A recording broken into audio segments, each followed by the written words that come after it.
S'il vous plaît, merci. Alors déjà, bonsoir tout le monde. Merci à toutes et à tous d'être venus ici nombreux pour cette conférence de clôture de la 19e édition du Forum Horizon Maroc, forum annuel de recrutement ici même à Paris. Merci de votre présence. Malheureusement, Son Excellence, Monsieur l'Ambassadeur, Monsieur Cheikh Ibn Moussa s'est excusé à la dernière minute pour des impératifs assez urgents. Et donc M. Idriss Talbi, qui est conseiller culturel de l'ambassade du Royaume ici même en France, est venu pour représenter l'ambassade. Avant de commencer, on aimerait remercier Madame, Messieurs les intervenants pour votre présence, d'avoir honoré notre invitation. Merci beaucoup. Merci à vous, très cher public, et d'être venus si nombreux. Donc, comme vous êtes sans le savoir, aujourd'hui, on parlera d'un thème qui interpelle, d'un thème qui nous intéresse, d'un thème qui nous intéresse surtout aussi. Et c'est le thème de la finance islamique. Donc, la finance islamique, ou comme on le verra plus tard, la finance participative.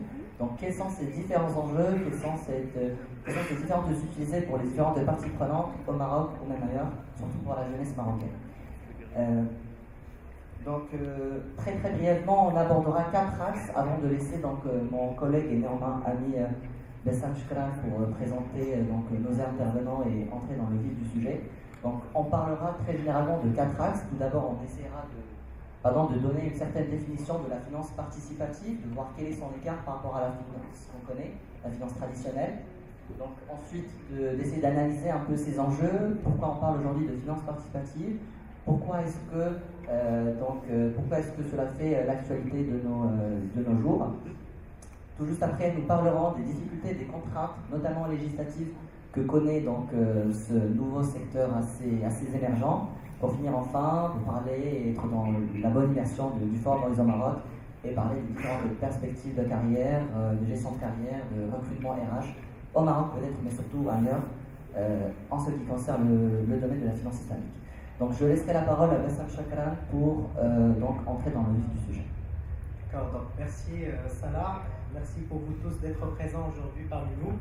Donc en effet, comme tu l'as souligné aujourd'hui, on traitera d'un sujet très important qui est la finance islamique ou la finance participative. Cette finance qui est devenue un sujet d'actualité, surtout que les pays l'ayant prôné ont pu éviter certains effets négatifs de la crise économique. Donc nous y reviendrons plus tard avec l'intervention de nos intervenants. Donc elle puise ses sources, comme nous l'avons sans doute constaté, de la religion musulmane, notamment la charia. Mais ce qu'il faut savoir, c'est que la finance islamique ou la finance participative, telle que nous la connaissons aujourd'hui, est une finance islamique contemporaine qui est née vers les années 60, notamment avec la création de plusieurs événements qui ont mené à la création de cette finance, à savoir en 1960 la création de la première caisse d'épargne musulmane en Égypte par l'économiste Ahmed Nagar, la création du premier fonds islamique d'entraide appelé le Tabung Hadith en 1969 en Malaisie, ou encore la naissance du premier Sharia Gold qui fut l'initiateur de la gouvernance de la finance islamique telle que nous la connaissons aujourd'hui. Donc l'économie islamique durant ce temps devient une pierre angulaire pour l'ensemble des États du Moyen-Orient et surtout certains États de l'Occident. Nous avons pu voir aussi que plusieurs conférences internationales sur la finance islamique ont été organisées, notamment à Londres en 1974, et ce qui a mené plus tard à la création de la première banque islamique au monde, qui est la Banque islamique de développement, une banque intergouvernementale créée en 1975. Aujourd'hui, plus que jamais, nous parlons de la finance islamique qui connaît une croissance très importante avec des taux de croissance allant de 10 à 15% par an. Il existe aujourd'hui plus de 300 établissements bancaires dans plus de 75 pays. Des études prouvent qu'aujourd'hui, on a plus de 700 milliards de dollars d'actifs islamiques qui sont gérés par des banques qui prennent ce modèle-là, c'est-à-dire le modèle de la charia. Des statistiques et des chiffres qui nous poussent à se poser plusieurs questions que nous essaierons aujourd'hui de décortiquer ensemble avec l'ensemble de nos intervenants. Donc, j'ai le plaisir d'accueillir parmi nous 4 intervenants, dont notamment M. Hassan Ben Halima, Alors, Monsieur Hassan Al-Halima, vous êtes directeur de la supervision bancaire Banque Maghreb, qui est la banque centrale marocaine. Notre direction est responsable de la réglementation bancaire au niveau national, y compris pour les banques se basant sur la finance participative, parce qu'on utilise le terme finance participative au Maroc, nous y reviendrons tout à l'heure. Vous nous parlerez aujourd'hui de l'aspect institutionnel de cette finance-là et comment le Maroc, notamment Banque Maghreb, a contribué à l'instauration de la loi sur la finance participative et comment le Sharia Abol justement a conduit à son utilisation au niveau national. Nous avons aussi parmi nous M. Saïd Amrdir. Alors M. Saïd Amrdir, vous êtes secrétaire général chez RMA Capital. Vous êtes président de l'AMFT, qui est l'association des Marocains, des professionnels marocains de la finance participative. Vous nous parlerez aujourd'hui des enjeux de la finance participative et de l'intérêt du business model choisi par le Maroc pour l'organisation de ces intérêts, de ces métiers-là. Nous avons aussi parmi nous Madame Valentine Baudouin. Madame Valentine, vous êtes juriste et experte en finance islamique.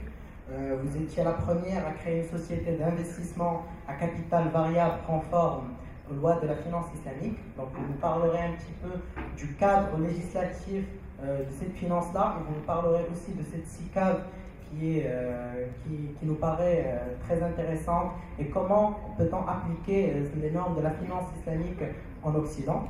Et enfin, à ma droite, M. Qadel Merbouh. Alors M. Qadel Merbouh, vous êtes expert en finance islamique. Vous êtes responsable de l'exécutif master principes et pratiques de la finance islamique à l'université Paris-Dauphine. Vous nous parlerez aujourd'hui de l'aspect pédagogique de cette finance-là et son importance pour la jeunesse marocaine. Alors, bienvenue à vous. Nous débuterons cette conférence en revenant sur l'aspect pédagogique, notamment M. Melbouh. Vous qui êtes responsable du master, de l'un des rares masters en finance islamique en France, d'ailleurs.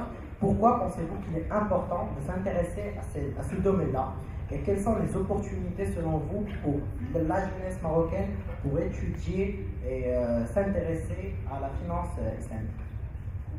Bonsoir à tous, merci de m'avoir invité. Je commencerai par un paradoxe. On dit beaucoup que la France n'est pas d'institution financière islamique et qu'on forme les gens. Alors ça c'est la question et le but, j'ai beaucoup d'études, une majorité d'étudiants en face de moi. L'idée, c'est vraiment de commencer par une base d'experts, former des étudiants, leur donner des opportunités et donner des opportunités à des professionnels de comprendre ce marché. Donc c'est ce qui nous a nous permis de nous installer sur ce segment pour pousser et développer le marché en France, même si on n'avait pas encore d'institution financière sur le sujet. Et ce qu'on a pu nous voir de notre côté, c'est que l'ensemble des personnes qu'on a formées, l'ensemble des réseaux professionnels que nous avons mobilisés pour développer le master, a permis d'accompagner le business. Donc ça, et ça j'espère que le Maroc s'appuiera beaucoup sur ce point. Nous, notre master a été créé en 2009. C'est un master de 450 heures, divisé en 6 grands modules, où on revient sur les principes de la finance, parce qu'avant de parler de finance islamique, on parle avant tout aussi de finance. Donc je ne crois pas utile de revenir sur les grands principes de la finance islamique. Je pense que dans la majorité, vous les connaissez tous. Mais surtout sur les opportunités que ça peut représenter aujourd'hui. Donc, Bassem a rapidement présenté les chiffres. Je corrigerai simplement un chiffre. L'industrie pèse 2000 milliards. Il y a des taux de croissance depuis 10 ans. Si on prend juste le marché des sous entre 2004 et aujourd'hui, on avait un seul émetteur pour 5 milliards en 2004. Aujourd'hui, en 2015, on a plus de 150 milliards d'émissions et on a tous les types d'émetteurs. Donc, ça commence à toucher tout le monde. Ce qu'on pensait être un phénomène de niche commence à se développer. Pourquoi il se développe? Parce qu'il y a une masse d'individus. Le fait religieux commence à revenir de plus en plus chez les gens. Et chez les étudiants, notamment, qui s'intéressent pourquoi? Parce qu'ils veulent redonner un sens à leurs études. Pour beaucoup. D'autres qui sont purement opportunistes. Alors, ils cherchent de l'argent, ils savent que dans le golf il y a de l'argent, ils savent qu'avoir une formation en finance islamique peut créer des opportunités pour eux et pour aussi faire rapatrier de l'argent ou rapatrier de la liquidité dans des pays. C'est ce qui a poussé aussi un petit peu le Maroc à développer le sujet de la finance islamique, parce qu'il y avait des opportunités de liquidité du Moyen-Orient. On va donner.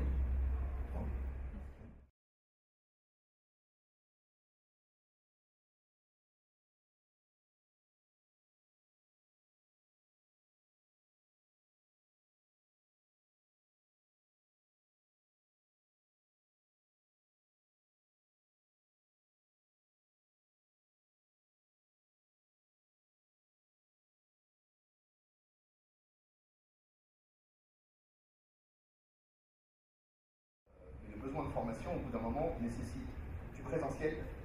Et étant donné que l'industrie commence à toucher de plus en plus de sphères, bah forcément, il faut que ça soit beaucoup plus complet.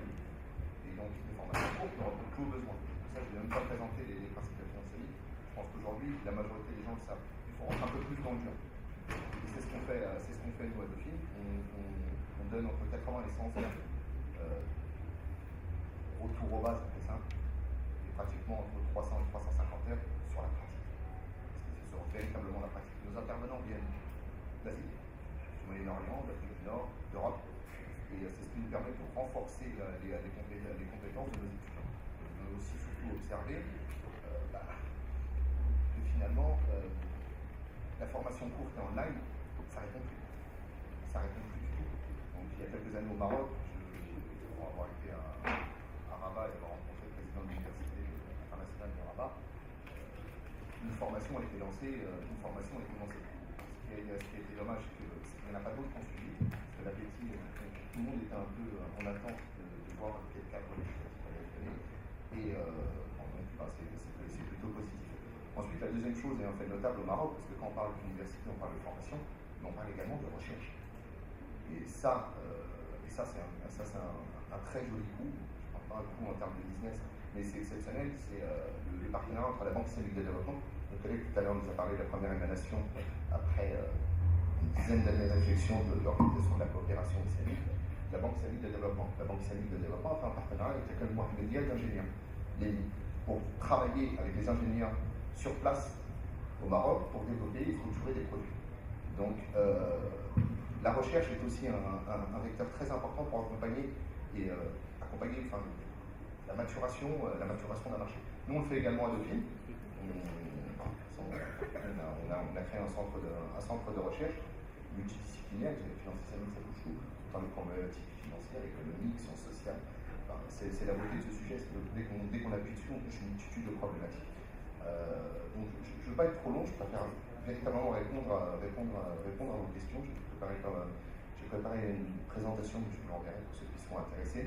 Mais donc pour conclure, oui, les marchés s'ouvrent. Il commence à avoir de plus en plus de liquidités et qui veut se conformer qu'à ça. Ça, on a pu le voir avec Valentine dans le cadre de nos travaux au CDE. Donc, il y a de plus en plus d'institutions financières qui réclameront ces compétences-là. Et sur le marché marocain, c'est nécessaire. Ça redonne aussi un nouveau souffle et une nouvelle vision pour des étudiants de travailler dans une finance quelque part qui leur plaît, qui créera des opportunités autant dans leur pays qu'à l'international. Voilà. Merci beaucoup, M. Fred Abdelbouh. Et donc, je reviens d'ailleurs à M. Saïd Amardir. Vous êtes président de l'association des professionnels marocains de finances participatives. Donc, vous connaissez sans doute plusieurs jeunes qui se sont intéressés récemment à cette finance participative. Donc, si vous pouvez nous parler un petit peu de ce développement-là, surtout après notamment la crise économique sans doute, comment les étudiants, les jeunes étudiants marocains qui sont intéressés à cette finance, et comment pouvons-nous voir l'impact positif pour notre pays.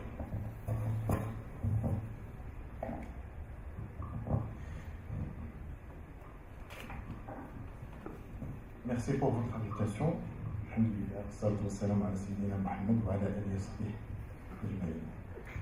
Juste avant de démarrer la réponse, je voulais juste corriger deux choses, donc suite à l'intervention de M. Cadet.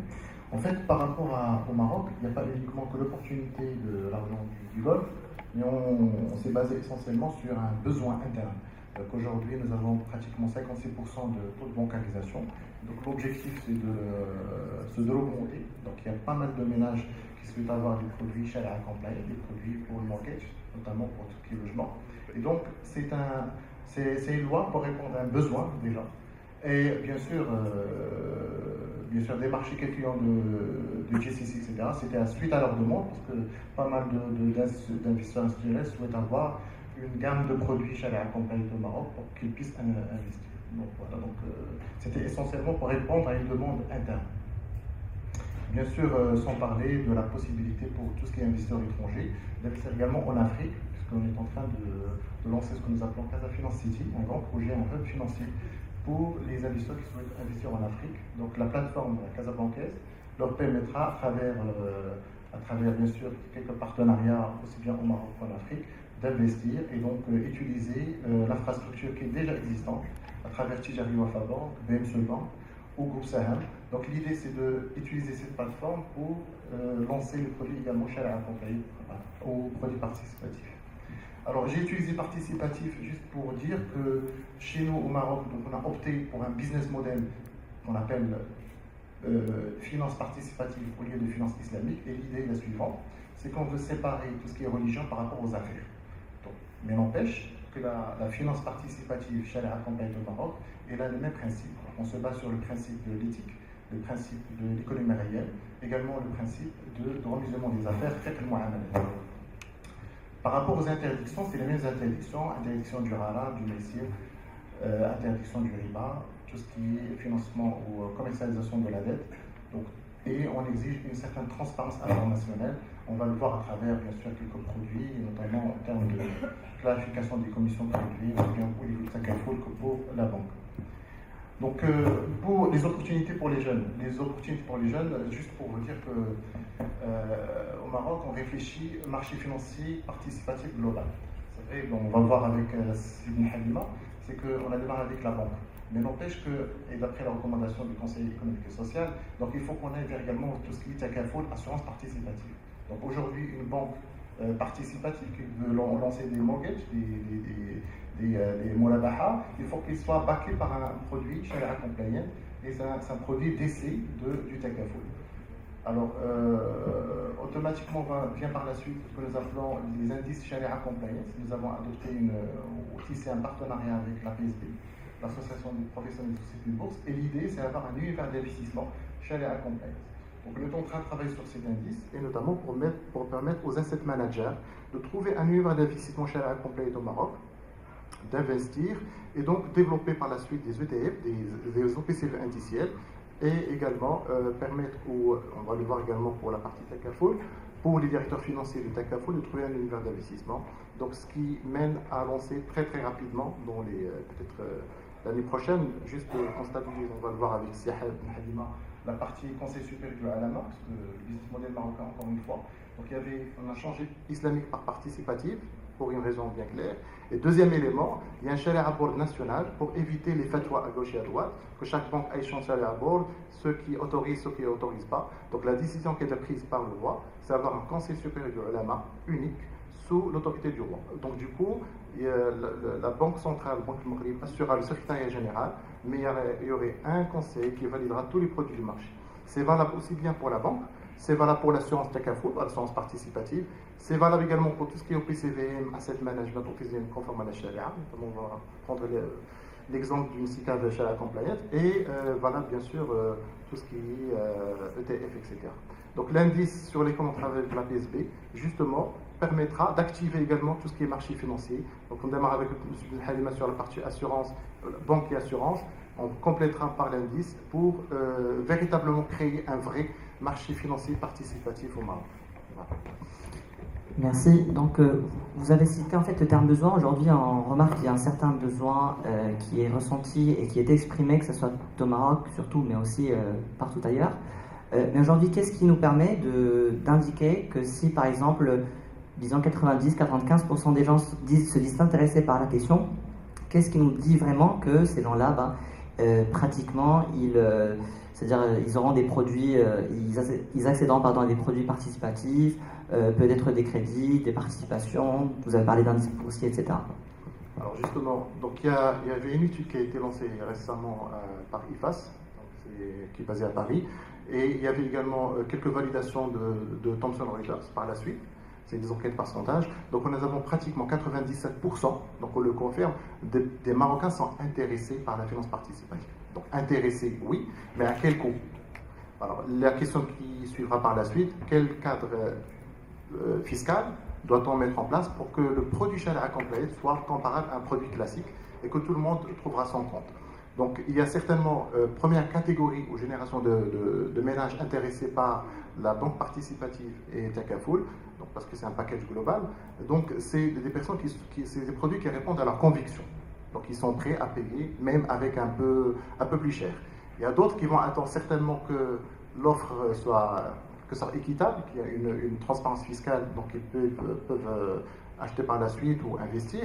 Il y a la troisième catégorie de personnes qui sont indifférentes, donc ils ne s'intéressent ni au classique. Bon, ce qui les intéresse beaucoup plus, c'est le financement, mais indépendamment de la source ou de la base, en quelque sorte, légale, beaucoup plus charia. Voilà. Merci. Monsieur Benhaïma, aujourd'hui vous êtes représentant de la Banque du Maroc, qui est la banque des banques marocaines, Banque al-Maghreb. Comment est-ce qu'aujourd'hui, Banque al-Maghreb arrive à... Donc on a vu que vous aviez... Pardon, excusez-nous. Donc on a vu en fait que Banque al-Maghreb essaie, de par l'organisme du Sharia Board, à essayer d'organiser un peu les différentes activités pour qu'il n'y ait pas de conflit d'intérêts peut-être entre les organismes traditionnels et les nouveaux organismes de finance participative. Donc aujourd'hui, comment est-ce que, par quel procédé, par quels organismes, Banque al-Maghreb arrive à jouer ce rôle-là qui est le sien? Oui, merci tout d'abord pour l'invitation. Donc permettez-moi tout d'abord de juste un petit peu vous parler du secteur bancaire marocain. Aujourd'hui au Maroc, nous avons 19 banques. Ces 19 banques aujourd'hui disposent de pratiquement 6 000 agences à travers le royaume et le taux de bancarisation tel qu'on l'a calculé à fin décembre 2014 ressort à 62%. Aujourd'hui, ce système bancaire dispose d'une offre diversifiée. Mais bien entendu, il restait le volet finance islamique. Pour parachever cette offre, il fallait bien introduire la finance islamique pour différentes raisons, parachever l'offre et surtout permettre à Casablanca Finance City d'offrir justement une panoplie de produits aussi bien à l'attention des Marocains qu'à l'attention justement de la sous-région africaine que l'on souhaite justement atteindre. Donc le fait justement de vouloir présenter la finance islamique aujourd'hui au Maroc a été fait d'une manière progressive. On ne peut pas du jour au lendemain dire je vais ouvrir mon marché pour la finance participative. La démarche de la Banque centrale marocaine a été une démarche progressive, dans la mesure où nous avons commencé par une directive en 2007 sur ce que l'on avait appelé à l'époque les produits alternatifs. C'est-à-dire qu'on a permis aux banques classiques d'offrir au public 3 produits, à savoir les produits Modabaha, Ijara et Musharaka, et ce, dans un cadre classique, sans chalet à bord, sans un cadre juridique approprié. Et nous avons vu comment le marché a réagi. Bien entendu, avant l'offre de ces produits en 2007, nous avons commencé tout un travail de formation. Donc, comme vous le savez, la banque, c'est de l'argent, c'est des ressources humaines, c'est des systèmes d'information. Si vous n'avez pas des ressources humaines, vous ne pouvez pas prétendre toucher les produits. Donc, il y a tout un travail qui a été entamé en 2004, un travail de formation aussi bien au niveau de la Banque centrale qu'au niveau des banques de la place. On les a préparés progressivement, il y a eu une concertation avec elles pour pouvoir sortir les produits alternatifs de l'époque. Après, nous avons fait une évaluation justement de cette expérience. Effectivement, c'est mitigé, c'est ni figue ni raisin à cause de l'hypothèque fiscale qu'on a essayé de lever petit à petit, mais on s'est rendu compte qu'il fallait passer à la vitesse justement supérieure. Entre-temps, la Banque centrale a octroyé un agrément à une société financière spécialisée dans les finances islamiques. Et en même temps, on a commencé à travailler tout simplement sur un projet de loi qui modifie la loi bancaire actuelle, mais nous n'avons pas voulu nous focaliser uniquement sur les finances participatives, puisque la nouvelle loi bancaire comprend un certain nombre de nouveautés, les établissements de paiement, les banques d'investissement, elle comporte également des dispositions sur la surveillance macro-prudentielle, parce qu'on a tiré les enseignements de la crise financière internationale, etc., et un chapitre qui est dévolu à la finance participative. Alors il faut savoir aussi que la loi a été votée par le Parlement et elle a été publiée au bulletin officiel du 22 janvier 2015 en arabe et sera publiée au niveau du bulletin officiel du 5 février 2015 en version française. Donc on va commencer tout simplement, on va entrer dans le vif du sujet pour commencer justement l'application des dispositions. Maintenant, que dit justement cette loi bancaire en matière de finances participatives? Comme l'avait dit mon ami Saïd, au Maroc, on a résolu un problème qui fait débat dans tous les pays où il y a de la finance participative, c'est les comités Sharia. Vous savez, il y a des pays où les comités Sharia existent au niveau de chaque banque. Et là, il y a un risque puisque chaque comité charia peut sortir des avis religieux qui peuvent être différents, et ça donne je dirais pas une mauvaise image au public, mais plutôt ça pourrait créer une confusion dans l'esprit du public. Donc nous, pour éviter que chaque banque dispose de son propre charia board, nous nous sommes tout simplement, je dirais, référés à la constitution marocaine, puisque bon, le roi au Maroc, d'après la constitution, c'est le commandant des croyants, et toutes les fatwas se disent en son nom à travers le Conseil supérieur des oulémas. Donc tout simplement, on a amendé le texte du Conseil supérieur des oulémas, dans lequel il existe ce que l'on appelle un comité pour la consultation religieuse, comité Iftar. Et d'après ce texte, le comité Iftar peut créer des sous-comités. Donc tout simplement, c'est de là qu'on a créé un sous-comité pour la finance participative, qu'on a appelé comité charia pour la finance participative, qui va tout simplement labelliser les produits.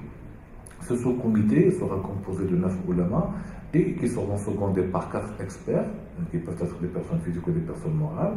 Et ce comité-là doit tout simplement labelliser l'ensemble des circulaires de la Banque centrale qui traitent de la finance participative, labelliser également les circulaires d'application des textes sur le marché de capitaux et des textes sur le code des assurances, mais également donner son avis chaque fois qu'un opérateur veut faire de l'innovation financière ou veut offrir au public un nouveau produit.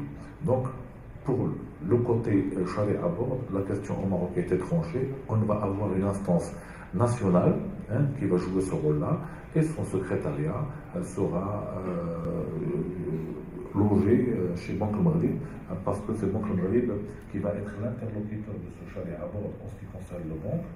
L'autorité marocaine des marchés de capitaux sera l'interlocuteur en ce qui concerne tout ce qui est émission des sous-coûts, marché de capitaux, etc.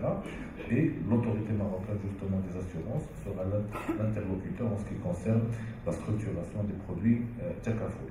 Donc d'un point de vue institutionnel, c'est l'architecture sur laquelle justement on s'est basé pour permettre l'éclosion de cette finance participative. Maintenant, quel est le processus sur lequel on va travailler? Dans la mesure où la loi bancaire a été publiée, on va tout simplement mettre sur notre site un dossier d'agrément pour que les personnes morales qui souhaitent monter au Maroc des banques participatives, ils vont devoir renseigner un certain nombre de dossiers et puis les déposer au niveau de la Banque centrale, parce qu'il y a un comité qu'on appelle le comité des établissements du crédit qui doit octroyer les agréments. Ce comité est composé de la Banque centrale et du ministère des Finances.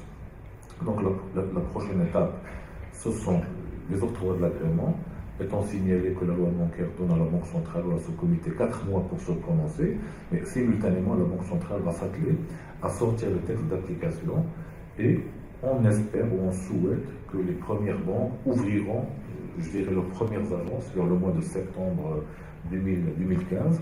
Parce que, comme vous le savez, une banque qui a acquis l'agrément doit également se préparer en termes de ressources humaines, en termes de système d'information, en termes d'infrastructure, c'est-à-dire les niveaux des agences bancaires qui doivent être dédiés à travers le royaume. Mais je voudrais juste insister au niveau des ressources humaines, c'est que depuis que la Banque centrale a sorti la directive sur les produits alternatifs, nous avons créé en quelque sorte un marché sans le savoir. C'est qu'il y a eu beaucoup d'instituts de formation qui ont créé des masters, qui ont créé des formations spécialisées en matière de finances participatives, et j'ai l'impression qu'aujourd'hui les choses s'accélèrent davantage, puisque toutes, je dirais, les parties qui souhaitent travailler au Maroc sur la finance participative sont en train également de recruter des jeunes ou de former des jeunes, et je suis sûr et certain que la demande va crescendo au fur et à mesure que les banques participatives s'installeront au Maroc. Voilà. Merci beaucoup, Monsieur Bouhalima. Vous l'avez parfaitement éclairci. Banque Maghrib a travaillé pour réaliser des avancées en matière juridique très importantes. Et donc, je me retourne vers Madame Valentine Baudouin pour nous parler justement de ces avancées au niveau de l'Occident. Et si vous pouvez nous éclairer un petit peu sur les difficultés que peuvent rencontrer certains États occidentaux pour l'application de cette finance islamique au niveau national, à savoir que ce soit en France ou en Suisse ou autre, et aussi nous parler de votre SICAV conforme à la loi de la finance islamique, si vous pouvez aussi nous parler de comment elle s'est développée et comment peut-elle représenter un idéal pour les autres sociétés qui désirent justement s'intéresser à ce domaine-là. Merci, je vous remercie tout d'abord de m'avoir invité. C'est très intéressant justement de parler de finances participatives. Et avant de rentrer dans le vif du sujet de l'adéquation réglementaire en France pour implémenter la finance islamique, on pourrait revenir quelques instants en France sur justement ce que nous on appelle la finance participative et voir que la finance participative telle qu'elle a été implémentée cette année en France et surtout pour des étudiants, donc des futurs entrepreneurs, peut être relativement intéressante et sur un certain nombre de principes est assez proche des principes de la finance islamique. Donc la finance participative telle que vous avez dû entendre parler en France sous cette terminologie-là, donc c'est une initiative du gouvernement de cette année, les décrets d'application datent de l'automne 2014. Et cette finance participative, ou peut-être que vous connaissez plus sous le terme crowdfunding, financement par la foule, ça vient, on va dire, d'un autre idéal de financement post-crise. Mais d'où vient finalement cette nécessité de financer autrement et de financer autrement que par la banque conventionnelle avec le prêt avec intérêt qu'on connaît tous traditionnellement parlant. Ça vient du fait qu'on a besoin de plus de transparence post-crise. Ça vient du fait qu'on veut savoir où est-ce que va notre argent. Ça vient du fait qu'on veut donner une éthique, un sens à notre épargne. Et ça vient du fait qu'on veut investir dans des actifs réels. Alors vous allez me dire, je pourrais vous citer plein d'autres exemples, mais j'imagine que ces 4 exemples-là on arrive très facilement à voir le lien entre la finance participative et la finance islamique. Et donc la finance participative en France, on va dire qu'il y a 2 modèles principaux. Il y a tout ce qui va être l'investissement en action. Donc c'est de permettre à des internautes d'être mis en relation par le biais d'Internet avec des porteurs de projets et de prendre des participations en direct dans une entreprise. Il va y avoir le second modèle qui est toujours dans ce modèle qui est lié à une rémunération du modèle du prêt avec intérêt ou du prêt sans intérêt. Et enfin, il y a des modèles qui sont purement caritatifs, donc qui sont basés sur le don, qui sont basés sur la prévente. Donc cette idée pour nous de la finance participative en France, c'est justement plus de participation de la part des investisseurs ou des prêteurs ou des donateurs et plus de transparence avec les porteurs de projets. Donc ça, c'est le cadre de la finance participative en France. Sur le cadre de la finance islamique en France, telle qu'elle a été mise en place en 2008, puisque la terminologie qui a été adoptée en France est celle de finance islamique, c'est tout autre. Ça a été beaucoup moins finalement de réfléchir au but de la participation, etc. Ça a été de prendre un certain nombre de produits ou de contrats islamiques et de faire, on va dire, une gap analysis avec notre droit français et de regarder quels seraient les points bloquants ou les points d'achoppement qui permettraient de plus facilement développer des produits conformes ou quels seraient réellement les points bloquants qui font qu'on ne pourrait pas développer ces produits conformes. Donc plusieurs commissions ont été mises en place. On a regardé chacun de nos textes législatifs et ce qu'on en a sorti, c'est entre 2008 et 2011 un certain nombre d'instructions fiscales, puisqu'il s'est trouvé que les points d'achoppement les plus bloquants, enfin en tout cas ceux qui avaient été identifiés à l'époque, était le fait qu'il fallait que les produits conformes à la finance islamique, et en tout cas basés sur des contrats, il ne fallait pas que ça arrive à une pénalisation fiscale, il fallait qu'il y ait une équité de traitement fiscal. Donc ça a été la façon de la France d'introduire la finance islamique. Donc de là, donc le constat maintenant. Donc on en est sorti entre 2008 et 2011 en disant on a un cadre juridique parfait, n'allons pas plus loin, on va faire quelques instructions fiscales et donc implémentons la finance islamique en France. Donc le bilan après, ça s'est développé, mais donc il y a peu de produits, je suppose que la plupart vous les connaissez tous. Et donc un produit sur lequel je suis plus particulièrement concernée, donc un contrat d'assurance vie, mais plus particulièrement c'est un contrat d'épargne et de placement qui est conforme à la finance islamique, qui a été lancé par l'assureur Swiss Life. Et pour que ce contrat d'épargne et de placement soit conforme à la finance islamique, il fallait donc l'adosser à une unité de compte. Donc cette unité de compte, c'est un OPCVM conforme à la finance islamique. Donc là-dessus, juste une toute petite correction, donc ce n'est pas le premier OPCVM qui est conforme à la finance islamique. Mais donc c'est dans la chaîne d'investissement, c'est-à-dire qu'il fallait aussi bien que le contrat, donc la façon de revoir les clauses et notamment la garantie d'essai, soit conforme à la finance islamique, mais également que l'investissement au sein du contrat, donc la SICAV, soit conforme à la finance islamique. Donc Pour en revenir donc à ce que vous mentionnez sur les gestionnaires d'actifs conformes à la finance islamique, on a mis en place, enfin surtout la société qui assure la gestion de cette OPCVM, met en place un certain nombre de filtres pour que le fonds ne soit pas investi dans des activités illicites, pour qu'on respecte le ratio d'endettement dans les entreprises dans lesquelles on va investir. Et donc chacun des investissements qui est fait au travers de cette SICAV est lui-même conforme avec les principes de la finance islamique.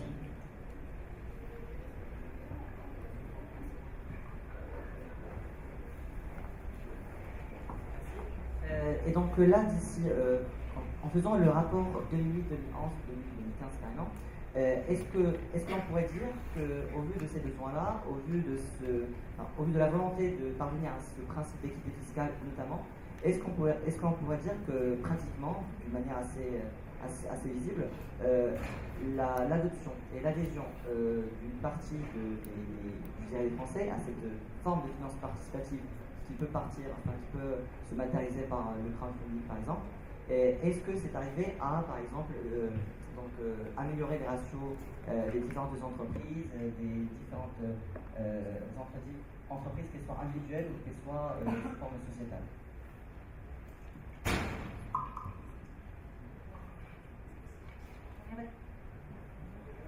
Si je comprends bien votre question, c'est de savoir si le fait que des OPCVM conformes à la finance islamique ont un impact sur les sociétés dans lesquelles ils vont investir. Positif sur le respect du principe. Alors, je pense que là, c'est un autre débat, c'est on va reprendre non, mais même d'une manière statistique, on peut reprendre. Alors, dans ce cas-là, pour revenir à des critères qui sont peut-être plus anciens que les critères de la finance islamique dans le cadre de la gestion d'actifs, on peut parler des critères ISR. Et donc, le fait de dire est-ce que si les acteurs ne veulent investir qu'avec un certain critère, est-ce qu'il va y avoir un impact sur la cible? Alors là, je vais vous donner une réponse, on va dire, qui n'est pas une réponse, mais pour avoir un impact sur la cible, il faudrait que la cible soit une TPE ou une PME. Or, la plupart des OPCVM conformes à la finance islamique investissent dans des sociétés qui sont cotées. Donc, ça sera la même chose que pour l'investissement, on va dire, à impact sociétal. Avoir un impact, si votre investissement n'est pas majeur dans une société dans une société cotée qui pèse des centaines de millions d'euros, c'est un autre débat. Donc en tout cas, ce qui est sûr, c'est qu'au niveau de l'OPCVM, ces critères sont respectés. Donc au niveau de l'épargnant et de l'investisseur, c'est conforme à son éthique. Après, sur la promesse d'un impact sur la gouvernance de sociétés cotées, c'est un débat plus large. Merci. Et donc, si j'ai bien compris, là, nous sommes encore dans un stade assez embryonnaire, c'est-à-dire que la finance participative en tant que telle a un potentiel assez énorme, et donc qui va un jour d'ici 10 ans, 5-10 ans. Donc nous sommes peut-être dans le début de quelque chose de très grand au niveau de la finance participative. Et aujourd'hui, pour les jeunes qui nous écoutent avec attention, qu'est-ce que l'on pourrait dire en ce qui concerne les différentes perspectives des ressources humaines? C'est-à-dire aujourd'hui, on a vu que donc, nous sommes dans une avancée, comme l'a noté M. Halima, qui monte de manière assez crescendo. Comment est-ce qu'aujourd'hui on pourrait essayer donc dès maintenant de nous intéresser de manière personnelle à cette finance-là? Comment est-ce que l'on pourrait donc mener notre projet de carrière pour nous intéresser non seulement à des banques, mais surtout à tout ce qui est donc à l'ensemble du marché financier? Donc aujourd'hui, voilà, que ce soit au Maroc ou même ailleurs, peut-être au Moyen-Orient, en Afrique, en Europe ou même ailleurs, qu'est-ce que l'on pourrait dire à ces jeunes-là? Déjà, il y a un bon niveau. Déjà. Nous, ça dépend des critères d'admission pour les masters. En ce qui concerne notre master, je ne vais pas faire trop de publicité, mais il faut déjà avoir un niveau assez avancé. Donc, le minimum qu'on prend, c'est des bacs plus 4. Pourquoi? Parce que c'est véritablement une industrie qui a besoin d'experts. Vous êtes en concurrence sur le marché avec beaucoup de rejetés de la finance qui ont des très bons niveaux et vous vous retrouvez face à des gens comme ça qui recherchent des opportunités. Pour ceux qui veulent se placer, il faut déjà aussi un bon niveau. Le minimum, c'est un bac plus 4. Je pense que même au Maroc, ça a été monté à partir de bac plus 5. Donc on arrive en fin d'études. Donc ça veut dire des très bons niveaux. Pour des professionnels, la plupart du temps, c'est une expertise dans le domaine de la finance, de l'assurance, que sais-je encore comme secteur d'activité, d'un minimum de 5 ans. Donc on voit bien qu'on s'adresse aussi à des professionnels invertis et qui ont une certaine expertise. Ensuite, pour les jeunes, c'est la construction d'un projet professionnel, que ce soit la finance, que sais-je encore comme secteur d'activité, ça reste aussi toujours une question de construction d'un projet professionnel. Là, les jeunes, les étudiants doivent comprendre, la plupart du temps, quand ils comprennent très bien, avoir des cours, c'est une chose, avoir des cours de professionnels, c'est une chose, avoir des réseaux, c'est et être dynamique. C'est une industrie dynamique. C'est une industrie d'élite. C'est ce qu'on dit à nos étudiants, c'est ce qu'on dit à ceux qui nous étudient. C'est une industrie de leader. Donc ça a besoin de jeunes qui vont aller chercher quelque chose et qui ne sont pas passifs. Voilà.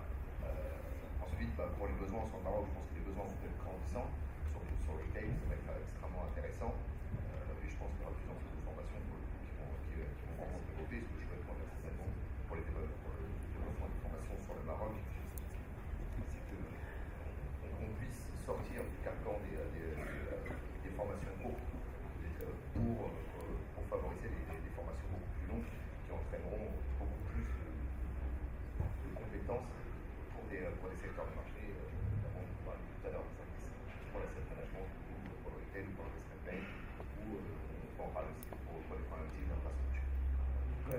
Effectivement, vous revenez sur un point très important, c'est-à-dire que les personnes qui s'intéressent à la finance islamique, ce sont des personnes généralement, comme vous l'avez bien précisé, un bac plus 5, un bac plus 4, c'est-à-dire des étudiants qui ont pris un cursus scolaire qui s'est axé sur la finance et qui ont vraiment un background qui leur permettra justement de développer et d'avoir un atout en plus. Moi, je reviendrai d'ailleurs vers M. Ben Halima pour nous parler un petit peu du côté de Banque Maghreb, c'est-à-dire que comment le recrutement, peut-être pas de manière vraiment précise, mais de manière générale, comment vous concevez ce recrutement-là et comment lors de notre échange, vous m'avez précisé qu'il y avait effectivement eu plusieurs études au niveau de la Malaisie pour mieux comprendre le concept de la finance participative. Et moi, je reviendrai justement au niveau de la jeunesse et des opportunités que peuvent avoir ces jeunes-là qui se sont intéressés à la finance islamique et comprendre comment ils pourront être insérés dans une institution comme Banque Maghreb ou une autre institution. Alors sur ce point-là, je voudrais juste un petit peu parler de l'expérience de la direction de supervision bancaire, parce que c'est une direction qui a la charge d'élaborer la réglementation bancaire et financière et également la charge de contrôler le système bancaire. Donc au niveau de cette direction, nous avons un département dédié à la finance participative, dans lequel on a recruté des profils que je qualifierais de pluridisciplinaires. Nous avons les juristes, nous avons les économistes, nous avons les ingénieurs. Donc ce sont des gens qui ont déjà une formation financière à la base. Mais nous les avons spécialisés au niveau de la finance participative par des formations spécifiques aussi bien au Maroc qu'à l'étranger. Nous avons deux cadres qui avaient déjà travaillé sur la finance participative au niveau de leur cursus universitaire. Donc ils avaient déjà une prédisposition à travailler sur ce créneau-là. Mais le département de la finance participative ne s'occupe pas uniquement que de la finance participative, puisque nous avons des sujets transverses, comme par exemple des contrôleurs sur place ou sur document peuvent venir nous épauler sur des sujets de contrôle ou de finance participative. De la même manière, le département de la finance participative peut travailler demain sur les règles de Bâle 2, sur les règles de Bâle 3, ou épauler la réglementation, ou même parfois aller faire du contrôle, comme ça on va s'imprégner justement de l'environnement bancaire tel qu'il existe aujourd'hui. Ce qui fait que si j'ai un conseil à donner aux étudiants qui veulent demain aller vers ce domaine-là, c'est d'abord acquérir une formation solide en matière financière tout d'abord. C'est un socle que je qualifierais d'une condition sine qua non. Parce que venir exclusivement sur la finance participative, on ne peut pas aller au fond des choses, on ne peut pas justement donner une valeur ajoutée si on ne connaît pas très bien l'environnement d'abord. Parce que où on soit, c'est-à-dire dans un pays du Golfe, au Maroc, en France, il faut bien maîtriser l'environnement bancaire d'abord. Deuxièmement, avoir une bonne connaissance justement du secteur financier et de la finance avant de se spécialiser en matière de finance participative. Et là, on a constaté, même au niveau de Banque Maghreb, qu'avec ce process, on arrive à avoir justement des résultats extrêmement encourageants, voire très satisfaisants. C'est-à-dire que les collaborateurs que nous avons aujourd'hui avec nous dans le meilleur domaine, ils commencent à devenir de véritables spécialistes en matière de finance participative. Pour compléter ce qu'a dit M. Halima, effectivement, avoir une bonne formation en finance et après se spécialiser en finance islamique ou finance participative. Donc j'ai eu l'occasion, par exemple, de travailler sur un projet qui est toujours en cours, de Takaful, par exemple, de l'assurance participative. Et donc l'idée, c'était aller dans les sources. Aller dans les sources, c'est-à-dire carrément faire un voyage en Malaisie, rencontrer les gens sur place. Notamment, j'ai eu d'ailleurs l'occasion de voir même les gens de Tabak Haji, comprendre ce fonds qui a démarré plus précisément pas en 69, mais c'était en 63. Donc c'est un fonds qui est dédié au Hajj, mais dire dédié au Hajj, ça veut dire que toute l'épargne sera investie dans un univers Sharia compliant, donc à travers des valeurs boursières, donc ces valeurs cotées en bourse, ou à travers de l'immobilier ou real estate. Et pour rien vous cacher, sur les 942 valeurs qu'ils ont, pratiquement 90% de valeurs sont conformes à la Sharia. Pour dire que c'est un vrai marché, c'est vraiment c'est un modèle. Bon, on est en train de voir également au Maroc comment s'inspirer de leur pratique, voir éventuellement comment ils ont pu réussir ce marché aujourd'hui. Ils sont leaders, aussi bien en assurance participative ou takaful qu'au niveau des banques, qu'au niveau de l'asset management. Nous avons eu des contacts à travers l'association avec MyBank, qui est également Colombo. Ils ont un siège également en Indonésie, Jakarta, et on tisse également des relations avec des gens de Luxembourg, notamment pour le grand projet pour la Banque européenne islamique.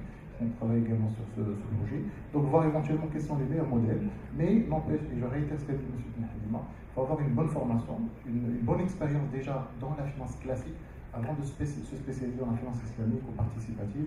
Ça peut être qu'un plus pour se différencier par rapport à quelqu'un qui se lance directement sur la finance participative en travers tous les modèles en ingénierie, etc., qu'on va rencontrer dans la finance participative, qu'on va réutiliser voilà, pour l'asset management. Les gens aujourd'hui que nous avons dans l'asset management, ce sont des gérants classiques, des gérants de fonds, mais ces gérants, on va changer juste l'univers d'investissement qui va être cher à compliant, en ajoutant des filtres sectoriels pour déjà choisir dans un premier temps écarter tout ce qui est bancaire, crédit à la France, etc., les sociétés qui travaillent avec intérêt, et donc rentrer dans les filtres financiers. On a vu également dans l'exemple de Malaisie, au départ ils ont commencé par les filtres sectoriels. Donc avant de serrer un peu les vis pour aller sur l'endettement, l'IBM, etc., ils ont travaillé sur le sectoriel, et maintenant ils travaillent également sur tout ce qui est filtre financier. Ça veut dire tout simplement, et je rejoins M. Benhadima, c'est une démarche progressive. On ne va pas du jour au lendemain lancer un marché financier participatif en totalité. Donc on a démarré avec la banque, automatiquement, et suite à la recommandation du Conseil économique et social, et donc c'est logique de démarrer avec le takaful, parce qu'il y a tout ce qui est produit banque-assurance qu'il faut baquer, notamment pour le Molabaha. Et là, j'ai juste une précision, 90% aujourd'hui des produits en GCC sont orientés Molabaha. On essaie au Maroc de ne pas l'être, parce que pour nous, le Molabaha, c'est un produit de consommation. Donc ce n'est pas un produit de création de richesse et d'emploi. Donc il faut aller beaucoup plus sur l'investissement, sur le musharaka, sur le mudaraba. C'est là où il y a une vraie valeur ajoutée au lieu de s'orienter vers la consommation. Voilà. Je voudrais juste ajouter un autre élément, c'est la maîtrise des langues. Aujourd'hui, le département qui est dédié à la finance participative au développement climatique est composé de femmes et d'hommes qui maîtrisent parfaitement l'arabe, le français et l'anglais. Une maîtrise parfaite parce qu'aujourd'hui, vous avez toute une littérature au niveau international qui est en anglais et en arabe, beaucoup moins en français. Donc c'est quelque chose qui est très très important. Deuxième élément, c'est qu'au niveau de la Banque centrale, c'est un métier à part. Mais pour les étudiants qui veulent intégrer aujourd'hui ou demain les banques commerciales, il y a d'autres dimensions qu'il faudrait prendre en considération. Il y a aussi la dimension marketing aujourd'hui sur laquelle toutes les banques islamiques ou participatives travaillent. Donc ça, c'est un élément que vous ne trouvez pas chez la Banque centrale. Chez la Banque centrale, c'est beaucoup plus tout ce qui est réglementation, tout ce qui est contrôle, tout ce qui est guidelines à élaborer à l'attention du marché, de la législation, etc. Mais dès qu'on passe de l'autre côté de la barrière, c'est une autre dimension qu'il va falloir prendre en considération. Outre les langues, bien entendu, il y a la maîtrise de la finance, mais il y a également l'aspect système d'information, il y a l'aspect marketing, il y a l'aspect publicité, parce que c'est également un aspect sur lequel beaucoup de différenciation va intervenir entre les différents postulants. Donc je voulais juste un petit peu préciser ces deux points. Donc, Monsieur Benhadima, vous avez mis le point sur l'intérêt porté au niveau de la maîtrise des langues et peut-être même des autres compétences. Ce qui nous amène à parler d'une note d'ouverture aujourd'hui, que la finance participative finalement ne se limite pas peut-être au Moyen-Orient, à l'Europe et au Maroc, mais même un peu partout dans le monde, quid de l'Afrique par exemple. Donc aujourd'hui, on voit bien que la finance participative est de plus en plus en vogue dans ces pays-là. Donc, dans quels horizons et à quoi cela sert-il? Alors,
bancaire. Donc la Murabaha, ce qui est double vente. Donc la banque lambda achète le bien immobilier ferme, c'est-à-dire il va assurer le risque, etc. Il va le revendre moyennant une marge. Bien sûr, tout le circuit de la transaction de A à Z, de l'achat de la banque jusqu'au client, il est validé par un chari'a board, normalement qui est national, le Conseil supérieur de l'AMA, mais n'empêche qu'il y a toujours des auditeurs internes qui vont suivre les contrats. À Murabaha au départ, ça va être un peu plus cher que le produit classique. Pour revenir sur ce sujet de coût de structure, c'est normal, il y a un SI, il y a du recrutement des RH, il y a du location de l'agence ou du building, etc. Donc c'est des coûts de structure qui sont importants, qui vont impacter certainement le produit au départ, mais n'empêche qu'après on aura une tendance baissière pour que les produits soient au même. Ça c'est pour concernant la question de Murabaha. Il y a un ajout. Alors pour le profil marketing, pour être effectivement terre à terre, je travaille également sur certains projets. Effectivement, nous avons un besoin en termes de marketing opérationnel pour la finance participative. Donc, effectivement, il y a un besoin. Et on aura l'occasion, bien sûr, de l'en discuter en privé, il n'y a pas de problème. Il y a un vrai besoin, aussi bien pour les opérateurs Tekafoul que pour les banques participatives. Et bien sûr, les sociétés de gestion qui vont aller dans ce sens parce qu'ils doivent accompagner et les organismes Tekafoul en termes de gestion, de suivi, etc. Parce qu'au Maroc, on a certaines compagnies d'assurance qui délèguent leur gestion à des asset managers. Donc, en termes de délégation pour Tekafoul, donc suivre un univers d'investissement, faire des reporting réguliers, faire de la commercialisation des produits, bien sûr, tout ça sous la supervision du CDV, le Conseil d'autorité des valeurs mobilières, qui est devenu l'autorité du marché financier marocain, et bien sûr de Banque Le Maghreb, pour qu'on utilise certains jargons, parce que généralement on va éviter tout ce qui est certains islamiques, etc., pour dire beaucoup plus des produits conformes à la conviction ou des produits qui sont validés par le Conseil supérieur de l'AMA pour la partie marketing.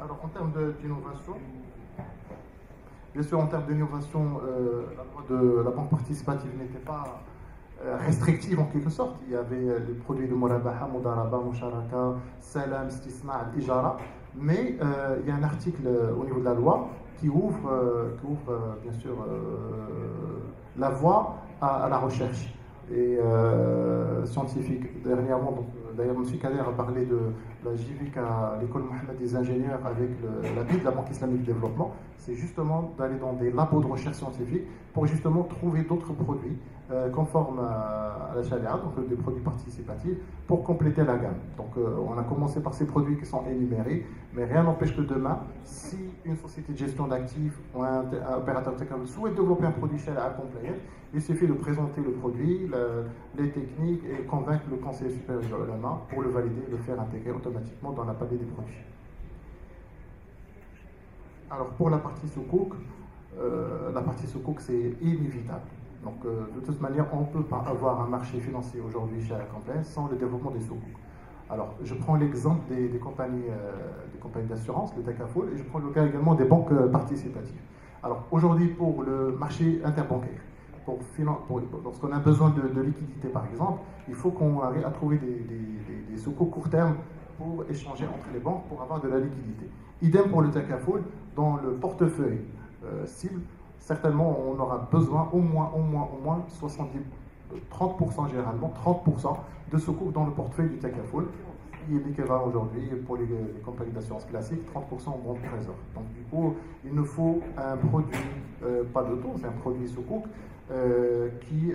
qui complète le portefeuille et qui peut garantir un peu la viabilité du Tekafoul. Et alors je voudrais revenir un petit peu sur les produits de la finance participative. Je pense que quand on voit un petit peu la finance participative à travers le monde, les deux produits phares sont la Mudabaha et l'Ijara. Bon, la Mudabaha, c'est des financements à moyen terme et ça concerne les biens mobiliers. Mais pour l'immobilier, le produit le plus adéquat, c'est l'Ijara. D'autant plus qu'au niveau de l'Ijara, nous avons deux types, l'Ijara simple et ce que l'on appelle en arabe l'Ijara Muntahi bit-Timlik, c'est-à-dire c'est une Ijara qui va déboucher in fine sur l'appropriation du client du bien immobilier. Et donc, bien entendu, ce produit-là ne peut éclore que s'il y a une fiscalité qui lui est adaptée. Mais ce qu'il faudrait savoir, c'est qu'au niveau de la loi bancaire, nous avons énuméré l'ensemble des produits aujourd'hui qui sont usités sur le plan international. Donc il y a la Modabaha, la Musharaka, l'Ijara, Salam, Istisna, Modaraba, etc. Bien entendu, nous avons focusé sur Silm ou Istisna, tout simplement parce que ce sont des produits destinés à l'agriculture et à l'industrie. Alors pourquoi ce sont des produits qu'on ne trouve pas au Moyen-Orient? Parce qu'il n'y a pas d'agriculture. Et nous, on souhaite ou on espère que les banques marocaines développent ce produit-là pour les petits agriculteurs ou pour les exploitations agricoles, parce que c'est un produit qui est adapté. C'est comme l'avance sur marchandise, c'est comme les financements de pré-campagne. Et d'ailleurs, ce sont des produits qui existent aujourd'hui au Maroc au niveau du Dahir portant obligation de contrat. Si vous prenez notre droit civil, vous trouverez ces produits. Sauf que le Dahir des obligations et contrats parle de personnes privées, alors qu'au niveau de la loi bancaire, c'est des financements qui seraient proposés par des banques participatives. Ce qu'il faudrait également savoir, c'est qu'au niveau de la loi bancaire, il y a un deuxième article qui permet à la Banque centrale de régir par circulaire tout produit nouveau qui est usité au niveau international ou que la Banque centrale souhaite introduire sur le marché marocain. Il y a un troisième article qui permet, comme on a dit Saïd tout à l'heure, qui permet l'innovation financière, c'est que demain, une banque participative, avec ses équipes marketing, avec ses juristes, etc., vont matcher plusieurs produits et sortir un nouveau produit à l'intention d'une clientèle spécifique. Dans ce cas-là, c'est un produit qui leur sera propre. Ils peuvent carrément l'immatriculer au niveau de la propriété industrielle et avoir le monopole de son exploitation et de sa commercialisation. Donc, voilà, la loi bancaire marocaine vraiment est ouverte à toutes les panoplies des nouveaux produits. Alors, comment également se comporteront les autres produits, notamment les soukouk? Bon, je pense que là, la question a déjà été pliée, puisque la loi sur la titrisation a déjà été votée en septembre 2013 au Maroc et a permis l'introduction justement des soukouk. Bien sûr, il y a également un autre texte qui est très très important. Ce sont les statuts de la Banque centrale qui sont aujourd'hui dans le pipe.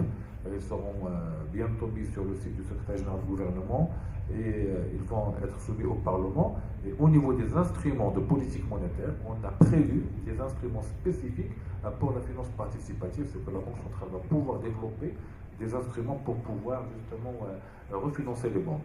Et comme vous le savez aujourd'hui, la grande problématique des banques participatives à travers le monde est double. Le référentiel religieux, et je pense que de ce côté-là, on a tranché le débat, mais il y a également le problème de la liquidité pour les finances participatives, et c'est un problème qui reste récurrent un petit peu partout dans le monde. Et il appartient à la Banque centrale au Maroc de lui apporter, je dirais, la réponse appropriée. Justement, je vais rebondir exactement sur votre remarque sur les deux problèmes, donc le référentiel religieux et le problème de la liquidité. Donc, c'est exactement, pour ma part, ce que je constate en parlant avec certains acteurs du secteur en France, c'est les deux problèmes. Le référentiel religieux, on est en France, c'est compliqué de parler d'argent en France, alors parler d'argent et d'obliger en même temps, vous imaginez. Mais c'est vrai que finalement, la liquidité est le problème qui est le plus important, je dirais, avant le référentiel religieux en France. Par exemple, on a certains outils comme la mutuelle à cotisation variable qui pourrait nous permettre de créer plus facilement des acafoules, les associations tontinières, mais ce que vous dites immédiatement, certains des acteurs, c'est, alors il n'y a pas de souk en euros, il n'y a pas d'instrument de politique monétaire liquide en euros conforme à la finance islamique. Alors si en plus on rajoute, on est tous dans un chantier sur les assureurs de Solvency II, où les soukouk ont été très peu traités dans toute cette directive. Et donc c'est vrai que c'est essentiel au développement d'une industrie complète. En France, il y a un deuxième point, et là-dessus je rebondirai également sur quelque chose que vous avez beaucoup mentionné. Notre taux de bancarisation est extrêmement fort. On est l'un des pays qui a le taux de bancarisation le plus fort en Europe. Et on le voit même d'ailleurs dans la banque conventionnelle, puisqu'on réfléchit à des mesures législatives pour permettre plus facilement à un client bancaire, donc là on est dans la finance classique, de changer de banque. Parce que c'est un véritable frein. Nous, chez nous, quand on est dans une institution bancaire, on est à vie avec cette institution bancaire. Donc c'est peut-être là la vraie différence dans des pays qui sont à forte bancarisation, c'est que le marché ne sera pas un marché de la demande, mais un marché de l'offre, et que tant que l'offre sera uniquement segmentée et très faible, et en effet pas penser comme ça a pu être le fait au Maroc de façon graduelle, progressive, et donc on va dire structurée, c'est un vrai challenge nous qu'on a en France.